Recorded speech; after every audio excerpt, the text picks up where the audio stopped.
how you doing? Doing well, man. Good to see you. Hold on, where are my glasses? We've done this before, I feel like. Yeah, we've done this Yes, before. good to see you again. Good to see you. First of all, I gotta say thank you. Thank you for making a movie and directing a movie that reminds me so much of my childhood growing up in the 80s. It's Oh, such that's a awesome, man. film. It just brought back the feels, and it's Thank you, really man. cool to see a movie like this now.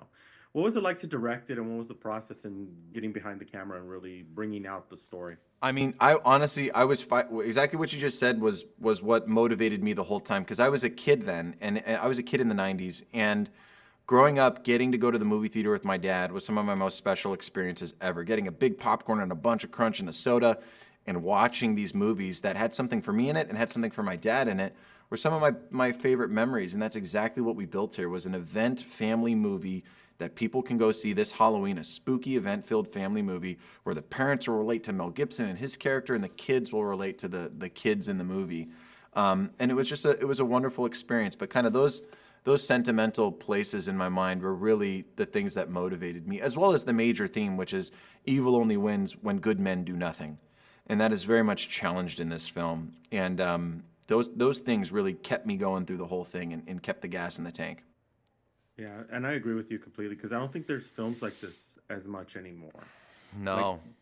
Goonies for me was like everything, Yes. and made you want to go outside and go play and have those same adventures. And I feel that's what you brought to this film, and I'm Awesome, hoping man. to take that they get to have their own adventures.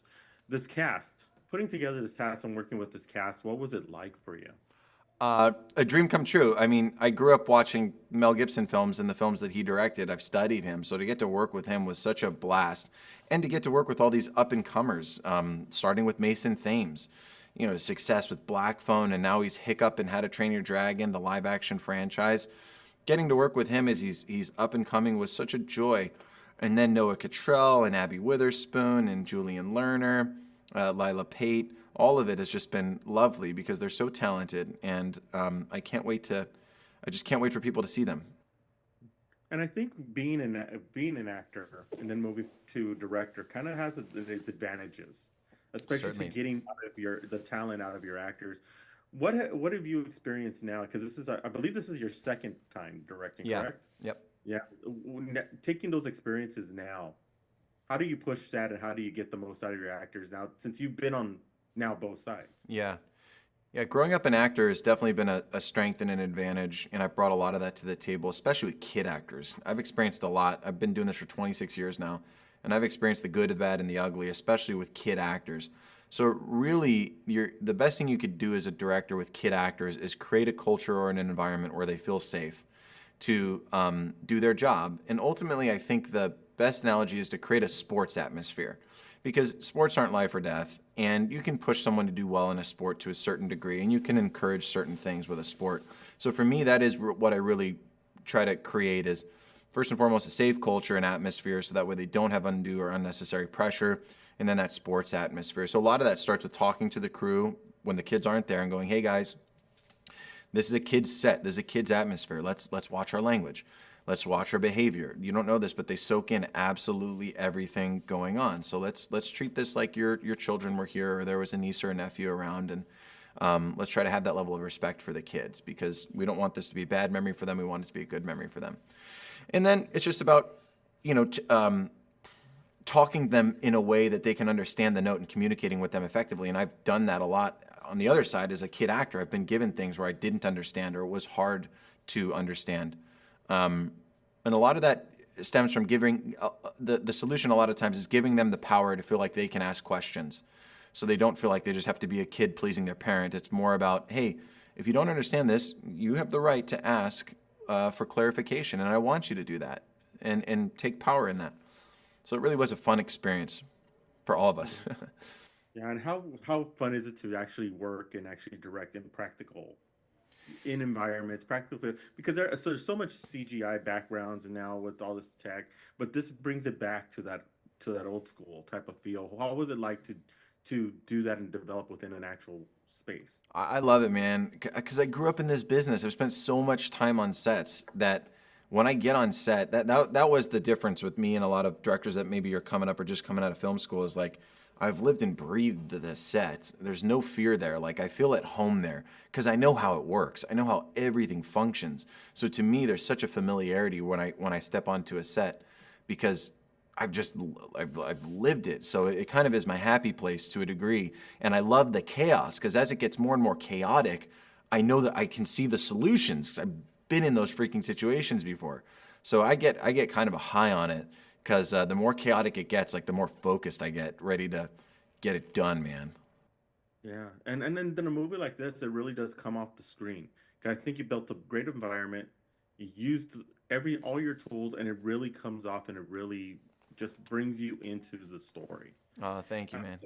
That balance between but laughter, some little scares, and everything like that to balance it in. What was it like for you to try and make sure that you get every aspect so you get all emotions into this film? Yeah, that was a lot of the humor came from Mel Gibson. Mel really has such a high film IQ and such a high awareness of what the story needs, even there while he's filming it, and he was never wrong. Now that I get to watch the film completed and see audience reactions, he was always right. His instincts were always right. But he would come up and say, hey, we could use a laugh right now. Like, we just had some scares and there was some tension. Like, we could use a laugh right now. And he's totally right. And the movie's working when you got people screaming and then laughing. They want those emotions. They want those extremes. Mel contributed a lot of humor to this film. And that's just his very high film IQ. And honestly, the writers wrote a really good script that was really well paced out. Cornelius Uliano and Bryan Schulz, they wrote something that was really solid. So it was really my job to just not let that down and try to bring that to life. Yeah, and I have to talk about your cinematographer because they did such a great job. It looks beautiful to work with them. What was that experience like to get that visual? Larry Blanford is an OG. He's been in this business forever. And I know places where I'm weak, and definitely on the cinematography side, I didn't go to film school, so I wasn't brought up with the technical vernacular that a lot of that the cinematography community especially have innate to them. So I knew I needed an old school, wise cinematographer who's been there a million times before and who knew how to do it, and that was Larry Blanford. And I there's some convincing because he does big movies. Like Larry does massive budget movies for studios. But the way to his heart was just letting him play and going, Larry, you're going to get to be a kid again on this movie. Like, this is a time where you can unlock your inner artist and you don't have to feel constrained by the studio. Like, this is a time where you can really play and go for it. And he did, and it was great seeing that. He had fun. And that was the secret sauce to this whole thing was I was able to convince a lot of folks to work on this film because I said, hey, let's be artists again. Let's have fun. And they did. They really did. And my producing partners, John Blanford and Dan McDonough, called in some massive favors with Larry was their relationship and others. And it was that same mentality, though, of like, hey, this is a place to be a kid again, and we're going to do something fun that'll hopefully mean something to families this Halloween. Yeah. And this is set up for a franchise for me. I love to see this because I don't want to be like a Goonies where I'm still waiting for a part 2.